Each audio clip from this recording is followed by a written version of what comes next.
Saudara, hari ini kita akan belajar sebuah tema, yaitu doa yang mendatangkan kemuliaan Bapa di sorga. Menurut saudara, ada berapa cara Allah menjawab doa kita? Biasanya orang akan bilang ada 3 cara, yaitu jawaban ya, jawaban tidak, dan jawaban tunggu. Tapi ada satu cara lagi, yaitu saya sebut oke, tapi resikonya tanggung sendiri. Nah, ini untuk orang-orang yang ngotot, sudah tahu firman Tuhan bilang tidak boleh, ngotot mau melanggar firman Tuhan, sudah tahu gak benar tapi tetap mau dilakukan. Tuhan akan menjawab, oke, Tuhan menghargai free will saudara, tapi resikonya tanggung sendiri. Misalnya dalam Alkitab kita melihat Adam dan Hawa yang melanggar firman Tuhan ketika mereka makan buah pengetahuan baik dan jahat. Tuhan bilang tidak boleh, mereka tetap melanggar dan harus menanggung akibatnya. Bahkan seluruh dunia hari ini menanggung akibat dosa dari Adam dan Hawa. Israel misalnya yang ditawan menjadi budak, mereka melanggar firman Tuhan dan akhirnya ditawan di Mesir. Juga di zaman Yosua ada yang namanya Akan. Dia dan keluarganya dibinasakan. Itu konsekuensinya karena melanggar firman Tuhan, mencuri barang-barang yang dikuduskan oleh Tuhan. Dan banyak lagi contoh-contoh lain yang bisa kita lihat di Alkitab atau dalam pengalaman hidup kita, ya, ketika melanggar firman Tuhan ada konsekuensinya dan Tuhan bilang oke, tapi resikonya tanggung sendiri. Misalnya contoh, firman Tuhan bilang, jangan kamu menikah dengan orang kafir, orang yang tidak percaya. Ada orang Kristen yang ngotot, memaksa menikah dengan orang yang tidak percaya dengan alasan cinta. Akhirnya harus menderita, tidak bisa beribadah dan melayani, bahkan Tuhan diejek, dihina, atau malah akhirnya dia tinggalkan iman percayanya dan meninggalkan Tuhannya. Itu resiko yang ditanggungnya, kasihan bukan? Ada juga sih yang tidak menderita seperti itu, namun pasti ada resikonya kalau kita ngotot memaksa untuk melanggar firman Tuhan. Nah, permisi tanya, bagaimana doa saudara selama ini? Lebih banyak dijawab ya oleh Tuhan atau dijawab tidak? Atau dijawab tunggu? Atau Tuhan bilang oke, resikonya tanggung sendiri? Menurut saudara, apa sih sebenarnya tujuan dari doa kita? Tujuan yang sebenarnya dari doa kita itu apa? Mari kita belajar dari Tuhan Yesus yang dicatat dalam Injil Yohanes 11 ayat 33 sampai 44. Demikian firman Tuhan. Yohanes 11:33. Ketika Yesus melihat Maria menangis dan juga orang-orang Yahudi yang datang bersama-sama dengan dia, maka masgullah hatinya. Ia sangat terharu dan berkata, "Di manakah dia kamu baringkan?" Maka menangislah Yesus. 36. Kata orang-orang Yahudi, "Lihatlah betapa kasihnya kepadanya." Tapi beberapa orang di antaranya berkata, "Ia yang memelekkan mata orang buta. Tidak sanggupkah ia bertindak sehingga orang ini tidak mati?" 38. Maka masgullah pula hati Yesus. Lalu ia pergi ke kubur itu. Kubur itu adalah sebuah gua yang ditutup dengan batu. Kata Yesus, "Angkat batu itu." Marta, saudara orang yang meninggal itu, berkata kepadanya, "Tuhan, ia sudah berbau, sebab sudah 4 hari ia mati." 40, jawab Yesus, "Bukankah sudah kukatakan kepadamu, jikalau engkau percaya, engkau akan melihat kemuliaan Allah?" Maka mereka mengangkat batu itu. Lalu Yesus menengadah ke atas dan berkata, "Bapa, aku mengucap syukur kepadamu karena engkau telah mendengarkan aku. Aku tahu bahwa engkau selalu mendengarkan aku, tapi oleh karena orang banyak yang berdiri di sini mengelilingi aku mengatakannya supaya mereka percaya bahwa engkaulah yang telah mengutus aku." 43. Dan sesudah berkata demikian, berserulah ia dengan suara keras, Lazarus, marilah keluar. Orang yang telah mati itu datang keluar. Kaki dan tangannya masih terikat dengan kain kapan, dan mukanya tertutup dengan kain peluh. Kata Yesus kepada mereka, bukalah kain-kain itu dan biarkan ia pergi. Saudaraku, ini konteksnya adalah Lazarus, temannya Yesus, yang saudaranya adalah Maria dan Marta, meninggal. Mereka memberitahu Yesus, tapi setelah 4 hari kemudian, Yesus baru muncul. Marta dan sebagian orang Yahudi dan kawan-kawan, mereka kecewa dan sedih. Kenapa Yesus terlambat? Sebenarnya, bagi Tuhan tiada yang terlambat. Sebelumnya Yesus sudah mengatakan bahwa peristiwa Lazarus nanti akan dibangkitkan, akan mendatangkan kemuliaan bagi nama Bapa di sorga. Itu tujuannya.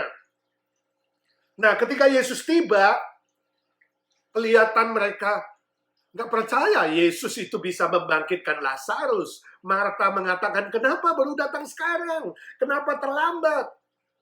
Lalu di ayat 33 dan 38 ada istilah masgullah hati Yesus. Istilah masgul berarti sedih bercampur marah. Kenapa Yesus sedih bercampur marah? Karena Marta dan banyak orang hatinya degil. Tidak percaya bahwa Yesus itu adalah Mesias yang diutus Bapa. Tidak percaya bahwa Yesus sanggup memberikan hidup kepada Lazarus. Bahkan memberikan hidup yang kekal itu tujuannya ke dunia ini. Padahal sebelumnya, Yesus sudah katakan kepada mereka bahwa peristiwa Lazarus nanti akan mendatangkan kemuliaan Bapa di sorga. Tapi Marta, khususnya kakaknya Lazarus, masih tidak percaya. Ada sebuah kesedihan, bercampur marah. Kenapa sih masih degil hatinya? Sebab itu di ayat 40 dan 42, Tuhan Yesus menegaskan lagi bahwa tujuan doa yang sejati adalah untuk mendatangkan kemuliaan Bapa di sorga. Supaya orang-orang lain bisa lihat bahwa Yesus adalah Mesias. Dan mereka percaya Yesus adalah Juru Selamat yang diutus oleh Bapa di sorga. Dan mereka bisa menerima Yesus Kristus sebagai Juru Selamat mereka dan mendapatkan jaminan hidup kekal. Saudaraku, permisi tanya, selama ini kalau saudara berdoa tujuannya untuk apa? Kalau saudara memohon sesuatu, entahkah itu kesehatan, entahkah minta panjang umur, minta harta benda, minta dapat anak, atau apa saja dalam permintaan doa saudara, apa tujuannya? Apakah untuk mendatangkan kemuliaan Bapa di sorga? Itu tujuan satu-satunya. Atau untuk kepentingan diri sendiri. Untuk memuaskan nafsu kedagingan saudara. Atau malah membuat nama Tuhan nanti diejek, dihina, dipermalukan atau ditolak orang lain. Saudaraku, mari kita evaluasi lagi kehidupan doa kita masing-masing. Tanya lagi, kenapa Tuhan belum jawab yes? Kenapa Tuhan jawab no misalnya? Atau Tuhan bilang tunggu, wait. Atau jangan-jangan saudara tergoda untuk melanggar firman Tuhan, kompromi firman Tuhan, tanda kutip menggadai kebenaran, demi untuk memuaskan keinginan daging saudara. Atau untuk memuaskan keinginan dan kepentingan diri sendiri dengan agenda tersendiri. Hati-hatilah. Selanjutnya dari peristiwa mujizat Lazarus dibangkitkan, kita akan belajar dari Tuhan Yesus. Doa yang mendatangkan kemuliaan Bapa di sorga. Ada 3 langkah iman dalam menaikkan doa yang memuliakan Bapa dan menyaksikan perbuatan Allah yang ajaib. Yang pertama, iman yang bertindak. Ayat 39 sampai 41a. Mereka kemudian bersama dengan Yesus menuju kuburan. Kuburan itu adalah sebuah gua yang ditutup dengan batu yang besar. Dan Yesus bilang, angkat batu itu. Yesus memberi perintah. Ini adalah sebuah iman yang bertindak. Iman yang dinamis, iman yang melakukan sesuatu. Bukan iman yang statis, yang diam-diam saja. Marta bilang, Tuhan, mayatnya Lazarus sudah bau, sudah 4 hari. Tapi Yesus bilang, bukankah sudah kukatakan, jika engkau percaya, engkau akan melihat kemuliaan Allah Bapa. Iman yang berbuat, iman yang bertindak akan melihat kemuliaan Bapa di sorga. Lalu mereka mengangkat batu itu. Itu tindakan iman. Inilah langkah awal untuk melihat kemuliaan Allah dan menyaksikan dan mengalami mujizat dan kuasa Tuhan. Permisi tanya, bagaimana iman saudara selama ini? Apakah hanya ada di bibir mulut saja atau di otak saja? Apakah iman saudara menggerakkan saudara, membuat saudara bertindak dan berbuat sesuatu yang benar? Saya baca sebuah cerita suatu kali di sebuah desa yang sudah tidak hujan cukup lama, 6 bulan, sudah kekeringan. Dan penduduk desa merasa susah. Lalu mereka minta Pak Pendeta mengadakan ibadah khusus untuk memohon hujan kepada Tuhan. Pendeta berkhotbah, dan sebelum tutup dia bertanya, Saudara, kita sudah memuji Tuhan, kita sudah berdoa memohon hujan, dan sudah dengarkan firman Tuhan. Sekarang saya bertanya, apakah saudara yakin besok Tuhan akan memberi kita hujan? Menurunkan hujan buat kita.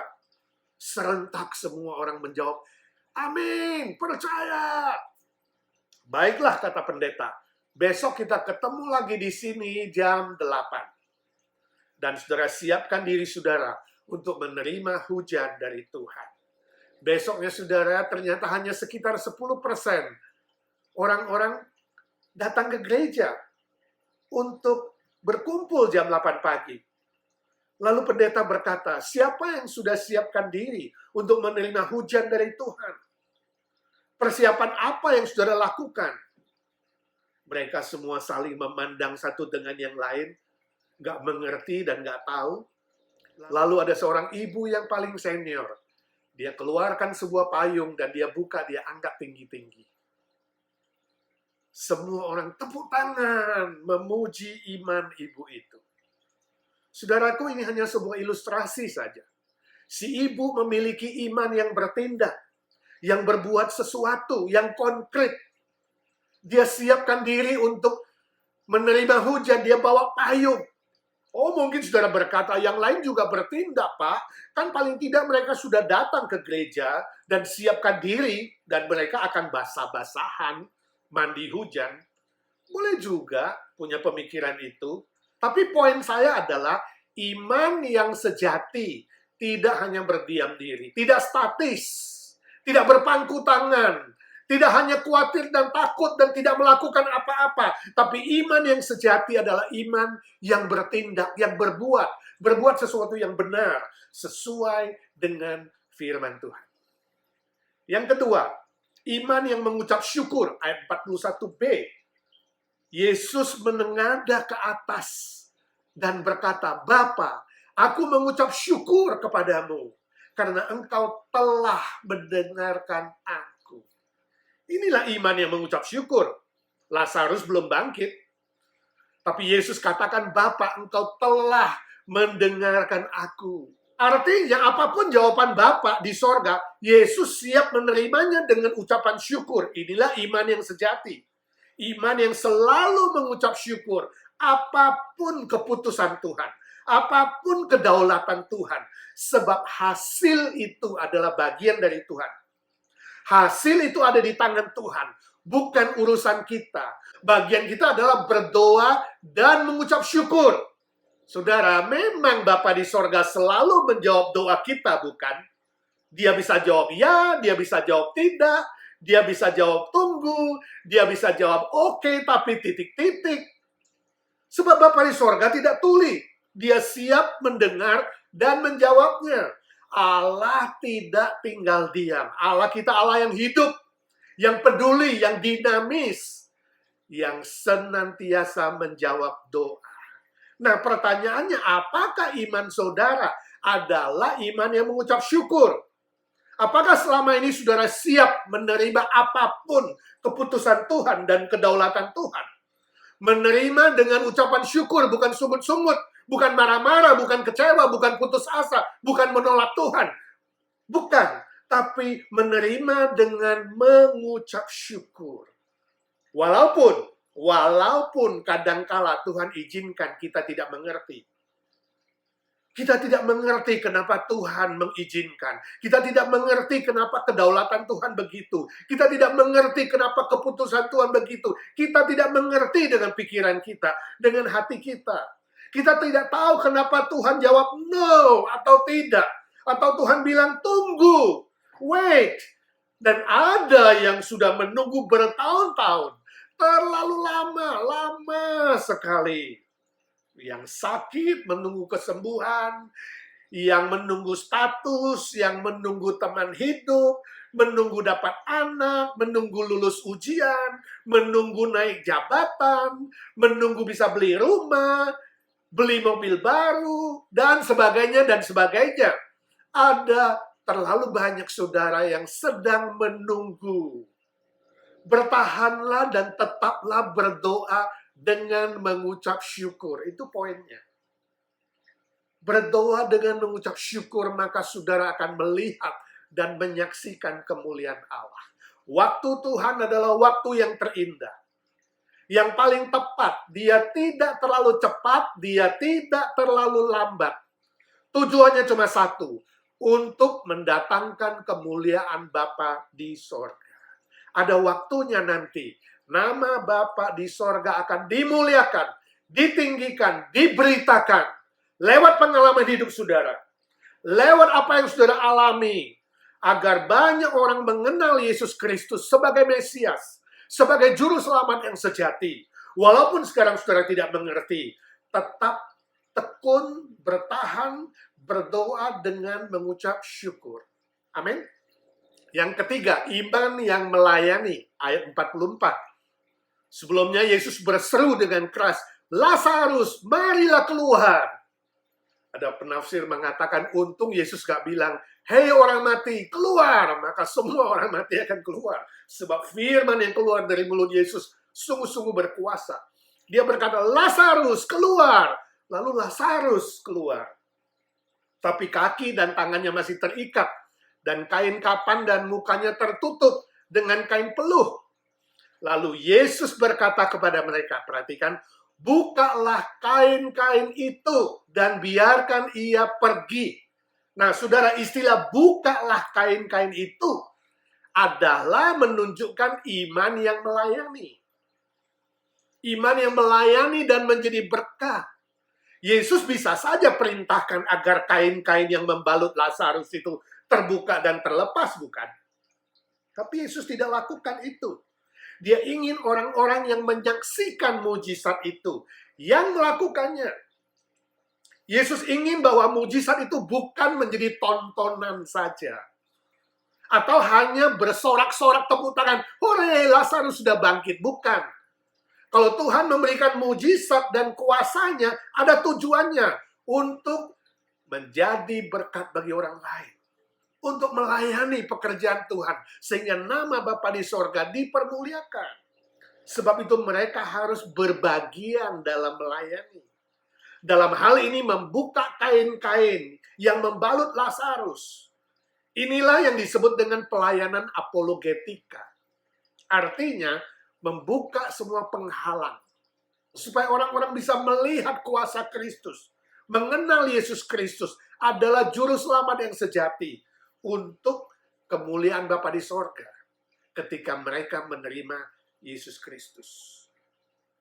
Iman yang sejati haruslah melayani. Dan menjadi berkat. Bila saudara hari ini meminta mujizat. Atau berdoa memohon sesuatu. Apakah tujuannya adalah untuk melayani. Dan menjadi berkat bagi banyak orang. Ini pertanyaan yang penting. Saya tidak tahu entahkah saudara sudah menerima mujizat Tuhan atau tidak. Saya juga tidak tahu apakah doa saudara sudah dijawab ya atau tidak oleh Tuhan. Tapi yang pasti, saudara sudah menerima anugerah keselamatan dari Tuhan Yesus Kristus. Anugerah pengampunan dosa. Anugerah jaminan hidup kekal. sukacita sorga, damai sejahtera yang dicurahkan oleh Tuhan. Bukankah itu mujizat yang terbesar? Saudara menjadi anak Allah, ahli waris kerajaan sorga. Saudaraku, semua itu adalah alasan utama, fondasi untuk memiliki iman yang melayani dan menjadi berkat. Jadi gak ada alasan saudara mengatakan, saya belum melihat mujizat, doa saya sudah lama belum dijawab oleh Tuhan, itu sebabnya aku tidak mau melayani dan tidak mau jadi berkat. No. Semua kita sudah menerima anugerah keselamatan, itu mujizat yang terbesar. Jangan menyimpan sendiri anugerah dan berkat yang saudara terima. Pakailah untuk melayani dan memberkati banyak orang. Itulah iman yang sejati. Itulah iman yang mendatangkan kemuliaan Bapa di sorga. Amin. Permisi tanya, saudara ingin menyaksikan dan mengalami pekerjaan Tuhan yang ajaib, mujizat Tuhan dalam hidup saudara? Ingat, mujizat masih terjadi di zaman ini. Sebab Allah kita adalah Allah yang hidup, bukan yang mati. Allah kita adalah Allah yang dinamis, bukan yang statis. Dan Allah kita adalah Allah yang bertindak, berbuat untuk kebaikan anak-anaknya. Allah kita tidak berubah dulu, sekarang, dan selama-lamanya. Sebab itu, saudaraku, belajarlah beriman dengan bertindak. Belajarlah beriman dengan mengucap syukur. Belajarlah beriman dengan melayani agar jadi berkat bagi banyak orang lain. Dan nama Bapa di sorga dipermuliakan. Amin. Mari kita berdoa. Bapa di sorga, kami mengucap syukur dan terima kasih untuk firman-Mu. Tuhan Yesus, kami mengucap syukur untuk contoh bagaimana doa yang mendatangkan kemuliaan bagi Bapa di sorga. Ajar kami meneladani Engkau, Tuhan. Suara hamba-Mu sudah berhenti, ya Tuhan. Biarlah suara Roh Kudus terus berbisik-bisik di hati, di pikiran kami. Jadikan kami bukan hanya pendengar-pendengar firman saja, tapi kami menjadi pelaku-pelaku firman. Kami berdoa di dalam satu nama Tuhan Yesus Kristus, satu-satunya juru selamat kami, penebus kami, penolong kami, yang hidup selama-lamanya. Amin. Amin.